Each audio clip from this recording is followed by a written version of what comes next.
Messieurs, même quand tout va mal, même quand nous pleurons, nous ne ferons pas vous laisser seuls. Nous pleurons avec ceux qui pleurent, nous pleurons avec la famille biologique de la sœur Marie Missamou, nous pleurons avec la famille artistique de la sœur Marie Missamou, nous pleurons également avec toute la presse parce que la sœur Marie, elle ne divisait pas les gens, elle était là, elle était prête à aider tout le monde, à collaborer avec tout le monde, raison pour laquelle la grande équipe Donner Ensemble est descendue sur place pour vous montrer un peu l'ambiance qui se passe ici. Nous sommes devant la clinique Ngaliema parce que la levée du corps de la morgue de la clinique Ngaliema est prévue pour tout à l'heure. Et juste après, on va passer par la place des artistes et puis on ira à l'esplanade des stades de Martyrs. Mesdames et messieurs, c'est triste, c'est malheureux. Mais que pouvons-nous dire? Dieu a décidé de reprendre sa servante. Dieu a décidé de reprendre sa servante. Alors on ne peut rien dire. Je suis là avec Tito Kiché, avec Julie Sefou, avec John Bouy et Juspika Bedi également, qui fait partie de la délégation. Bonjour Julie. Bonjour Thomas. J'allais dire mon condoléances à toi parce que tu es frappé directement.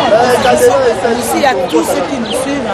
Merci et tous nos encouragements à cette femme venue pour partir pour témoigner la sympathie.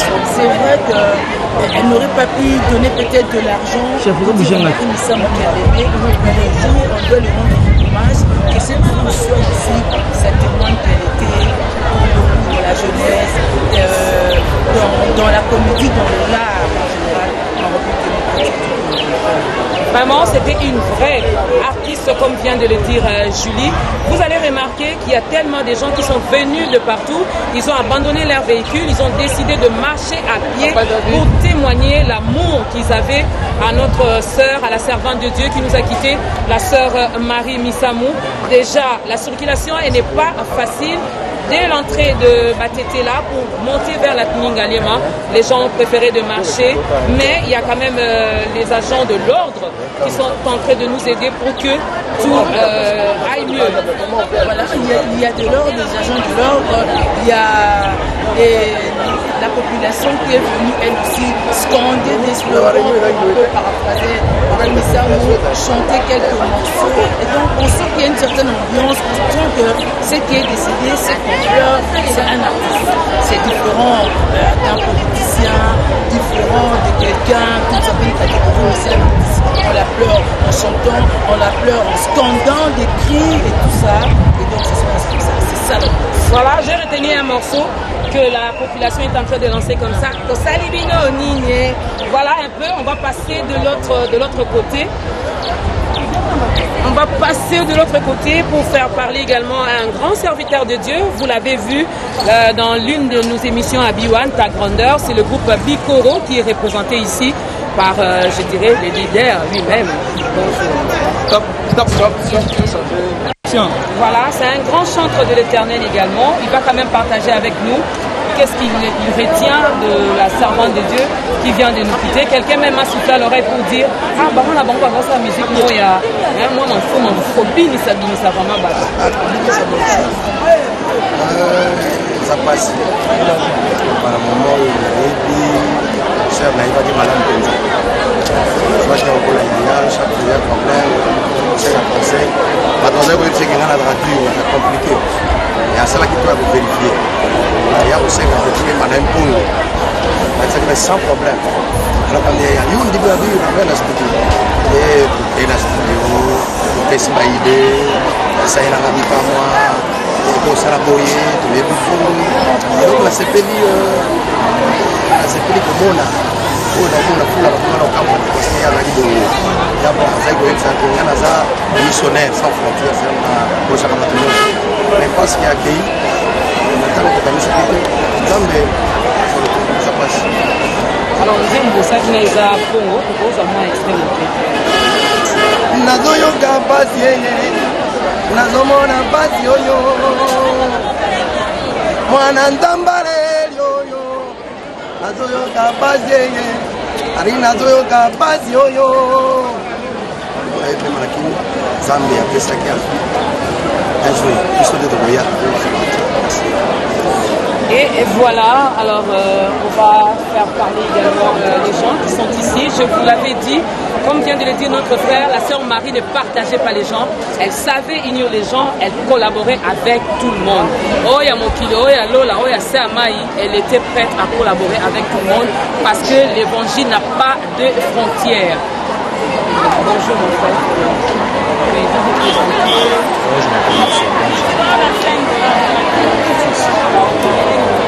Ensemble avec la famille chrétienne et toute la famille quinoise. Que vous retenez de la sœur Marie Missamou? Ouais, j'ai retiens de Marie Missamou des chansons qui m'ont vraiment édifié. Et à chaque fois que moi je suis dans un temps de détresse, quand j'écoute ces chansons, ça me fait plaisir vraiment. C'est la raison pour laquelle je suis là pour enterrer ma sœur. Merci beaucoup. Voilà, il y a également une sœur qui est là.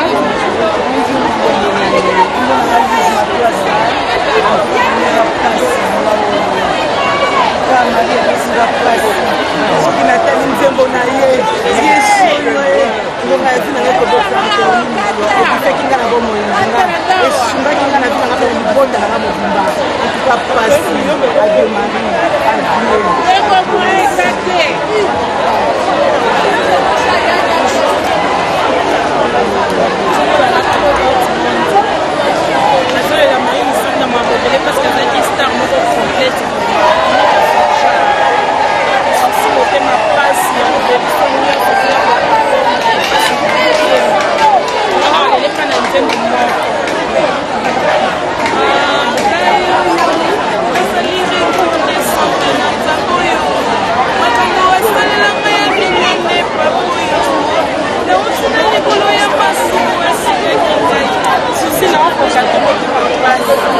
Voilà, ce sont des choses qui arrivent.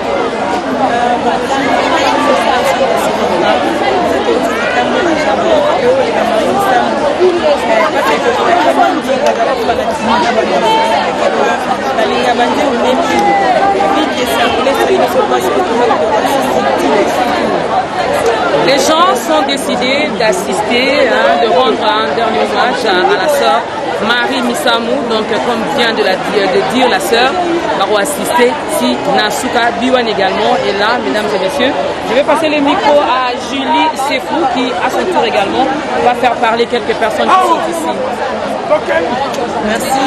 Eh bien, ce sont des hommages qui ne font que commencer. Vraiment, les réels vrais instants d'hommage, c'est ce qu'on va vivre maintenant jusqu'à demain. Les gens de toutes catégories, comme disait tout à l'heure le frère, que Marie Missamou était missionnaire sans frontières. C'est ce que nous allons vivre pendant ces obsèques, seulement dans la discipline telle que voler, prier, qui puisse permettre à tout le monde de pleurer, d'avoir sa place. Vous voulez venir, s'il vous plaît? Bonjour.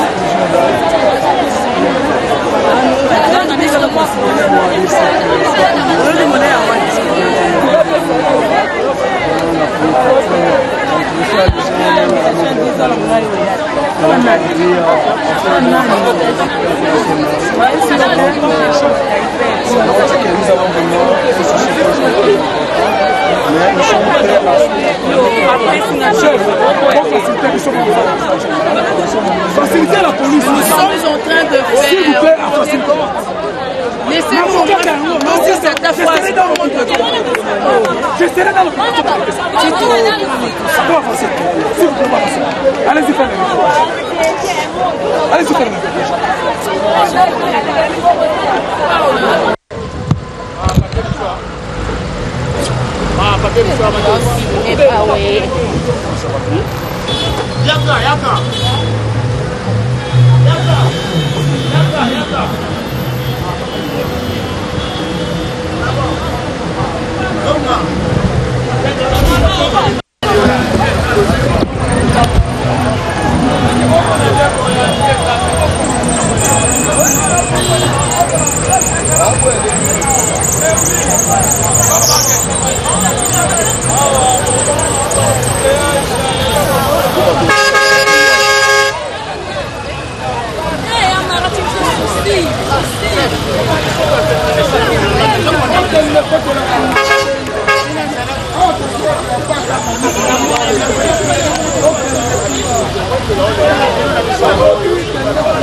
Voilà, il y a des aléas. On peut bien s'attendre à tout ce qu'il y a comme aléas parce que c'est tout le monde qui vient. La foule est immense. Il faut la canaliser. Je disais qu'elle était missionnaire. Et voilà. Ceux qui s'habillent. Allez-y là-bas la place. Non, qu'on me dise vraiment où est-ce que j'habite. Allez-y là-bas. Papa.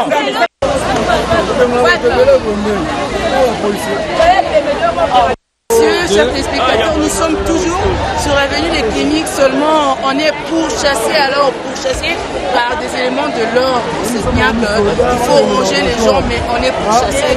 Mais comme nous sommes déterminés à rendre ces hommages jusqu'au bout, eh bien, nous comprenons sur notre position. Donc pour ça, on va faire réagir ce que nous appelons affectueusement les sapeurs.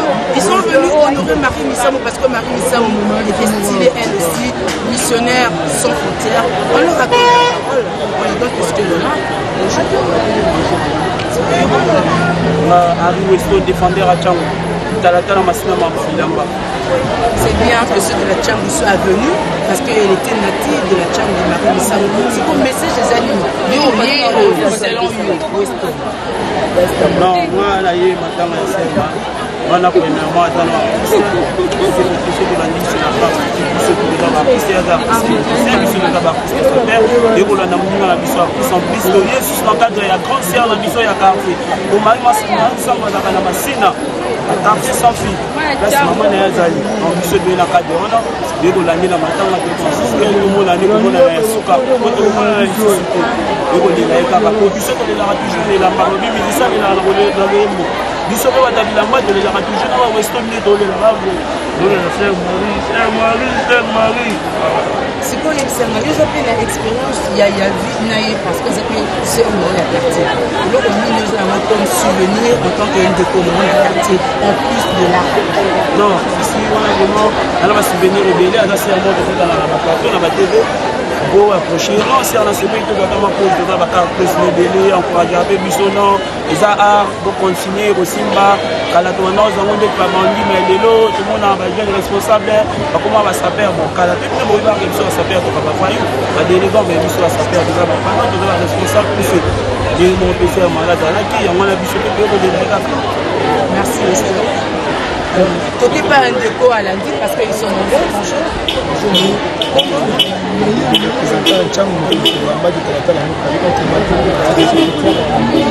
Sans la présence de juste vraiment quand nous sommes déjà artistes, ces artistes assistant à ce que nous avons la biso papa na biso King Kester na on s'est mazala qui a muto assistant biso à part makamone bango ba ke nona nzambe mais aza muto ba ndeko kamolati sangisaka tout le monde et pas il kamoza ya ba ndeko mona même na banchango wana même na banzembo azala ba conseil ebele apesa ayemba ya ebele donc tant que mona que ne ba King Kester la ça que aza artiste au la kamolati azala toujours na biso on tira aéroport là la gala nchimba na ça que ça na yemba donc on est serra pour jeter pour mettre marché c'est là il faut que les serra l'autre on a bien donc tout ça parce que ça tozala na benga baartiste batikana bandako ezalaka basaper te bapeintre baza batu tout donc catégorie to bamécanique eza biso nyonso tout misambo atei nyonso ozala problème ntango nzembre et surtout nyonso na oyo asalelanga bikamwa ezondela ayembela nde ngai mpona baoyo nyonso ekomelanga donc vraiment merci à toi mamande na mola toujours merci beaucoup. C'était pour mes condoléances. Mes condoléances au cerveau. Merci. C'est quoi vous non, je suis représentant des gars de la commune de Makala. Après Papa Bif, nous allons à Sapa, Sœur Marie Missam, artiste et musicien chrétien. Donc ça peut dire que la société des artistes et des personnes élégantes. Donc tous les artistes, quand tu as la philosophie à ça, il y a ça qui est là. Sœur Marie Missam, qui cherche pour l'habitation, sur la sapeur pour les artistes. Nous avons trop dans le plateau, l'émission, pour nos conseillers, pour les voyoutés, les délégatés. Un jour, nous avons 24 heures, non, Moni, nous non, c'est Jésus. Il a même abandonné Jésus. Au drame à Jésus-Christ jusqu'à présent, on a une question à répondre. Mais expliquez-moi. Non, Jésus va prendre un lin. Ouais, et bien lin, signification lin, on a drame à prendre Jésus. C'est pour cela qu'on a lin et sa valeur. Et là-bas est banni la Genèse. La Bible, la Genèse, et là-bas est banni la Genèse. Il y a un moment qui est plus sauté pour la serre. Mais on dit matin qu'il y a une mort. Venez là-bas, nous avons fait ça faire. Aux artistes. Nous avons participé par la Cambasseur. Les artistes, ça peut les intégrer. Ils ont dit que non, est-ce qu'ils ont dit comment que ça perd parce que biso quand ça perd déjà ayati il faut bien le solo ba biso ba lati za anonyme non eza ba tout ça ba griffe peut contrôler ba griffe eza la makasi ba biso ba la ba sapata la j'ai présent asa ça perd donc courage na yende et ko poussa yé a poussa na devant ba ça perd tout ça ensemble mo boye na yena biso ndé de remisser ça perd les attaques OK n'importe où ça la non ngala za électricien. J'ai ingénieur électricien. Maintenant, ça fait. Soit c'est un temps boulot, soit c'est un temps forme. La dernière forme, soit il y a une forme, c'est un temps. La relation n'est pas la relation. Qu'est-ce que signifie la ça? Bon, on a le monde de la base depuis 1982. En 82, donc, vous avez pas la base à tirer. Ça perd, voyou. Ça perd, voyou. Mais les expériences, nous sommes responsables parents. Père et 4 enfants d'abord. Moi, on a besoin d'un Ista. Donc, on est responsable. Donc, il faut. Nous devons respecter. Nous sommes en deux ans. Tu vas voir où tu es. Tu vas déléguer. Tu vas manier. Les athées, tu vas qui mendicité. Non, non, non, non. Tu vas la sœur Marie Missamou. Tu vas la couloune à thé. Tu vas la couloune à bonne époque. Tu vas faire intervenir. Comme mes amants, on aurait besoin de moins de valeur. C'est pour cela qu'on a besoin. Pour bien rien. Policiers, c'est son boulot. On s'en naïe. abengala bato mais azokisa ne mulité po so asini to azokisi biso ko revendiquer contre policier donc s'en charger contre ye au moins na ba saper ba tomboki bon muto asali rien aye ko tala ebembe ebembe babengana mutu te otika mutu libre atala ebembe aza mutu abatu po so ala mutu abatu te bazalinga ba yate po so ala inyama mutu akufaki bazalinga ba yate le roi mutu akufi et a serre moko akoni na monde entier c'est pour cela moni catégorie ba jara ba nyonso bazali parole nanga suka na pesi ba congolais ka mbote to les sœurs Marie Misamu a beauté et à bonne forme le boy buluna c'est ça on va faire c'est la bonne conclusion, pas de casse, il faut qu'on pleure dans l'ordre, mais en même temps on assiste au recadrage même du concept sapeur, n'est-ce pas, Docteur Skassé? Ça vaut la peine. Un côté maman, naï 15 ans à 5 rouge, j'exprime ma bien en forme. Donc, il présente sa biso à Mingi, en tout cas, de péché dans nos familles, à Marie Missama, à Mingi, les amis, nous avons fait ce pas Mingi, tout le monde présente sa sécurité, puisque Marie Missama est catholique, artiste et modéliste. En tout cas, ils n'allaient pas si Mingi, ils allaient nous rencontrer, mais nous avons vraiment tiré à partir de la mort. En tout cas, tous les ensembles, dans la je vous conseille, nous avons fait de sous artistes, la population, en tout cas, pour les artistes, nous avons surtout vraiment, nous avons Sabino qui est Kolibiso. Donc, il est Biso vraiment nettoyé, il a serre, en tout cas, il est aimé partout. Donc, il nous surtout vraiment, à la ma classe, il a dit pour ça, donc, il y a une réalité. Donc, nous avons tous les artistes, en tout cas, pour y avoir tout ça, vraiment, mawa et vous attendez moi le. Merci. Dans le sapin de Kozala qui tout à l'heure désigné mannequin, on ne sait jamais. Nandinga Sap, bonjour. Bombo. On appelle la chrétienne, pour la sœur Marie, parce que les artistes parce que fait de mi parler, c'est pas voyer, mais qui vont aller mon dos. Dans les mots qui vont qui ont penté absence de pour Marie Missama. Kozanga Marie Missama dans la vie dans la monde de la vie. Tous ceux qui m'ont tous c'est la méthode dans la lobby. Marie Missama dans mon cœur, c'est l'internet personne. Avec mon gars social, à ne pas procher la union sort, dans la musicien qui n'est pas toi l'obaka, dans la musicien avec qui on a mon si les autres services sont dans ma bague qui prend ma paix. Comment ça fait-il dans le monde le musicien chrétien comment ça c'est comme ici bango kala nde baza ba santu ba musicien mususu ani ba santu comme tebe bango ba chanter maintenant bango pe ba musicien chrétien mais pourquoi bo boya bato bongo en tout cas ba lo ba bongo to ba na nzambe ba ekolela muninga na bango ane ko sa musali tibilo de la mani misam na kimia totala no zaki mutu abatu bato ba ko chanter makambo abo habiter na sela nzambe oyo ko lela ofuta nganda futi mari misam to boya mutu te po nzambe tia ko boya mutu parce que yango wana ba soda ba za kimia qui va bengana batu continue dans les asina moté pour tout ça sur la tapage te dota be bangonde ko baza o bazane lo wana nzambe kam tali ko na tenye za mo est to lala est to libérer mais ba otindika batu ba on érige batu eza bien te la mami sam na kimia pour to zangi ba o ba penzaki o to donc on conclure que Liwa Marie Missama et nous à l'occasion mo ya kosangisa batu ba tendance voilà eza Liwa moko ya kosangisa batu peut-être que ça fait batu miso za ki ba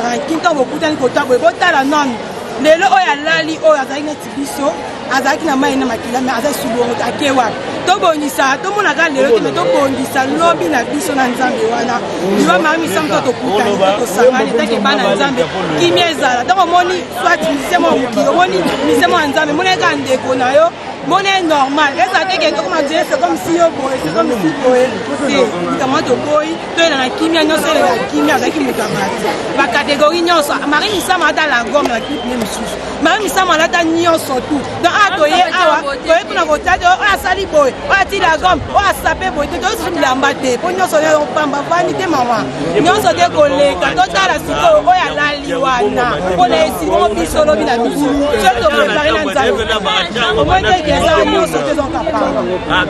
mais Marie Missama ozaye koyemba nazoli pe mwa ndeko moko okosala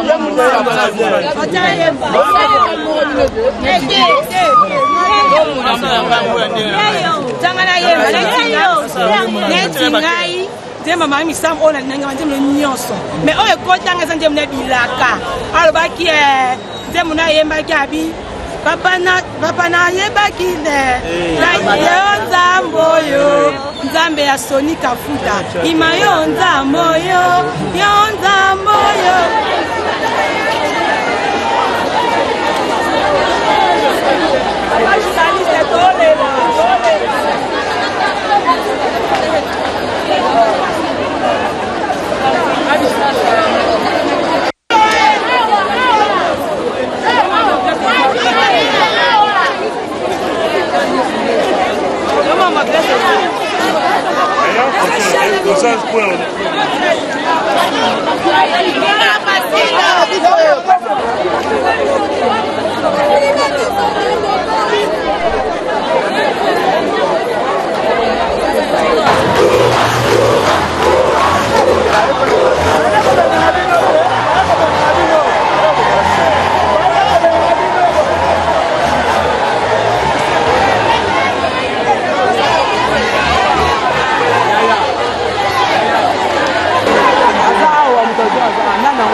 Shalom.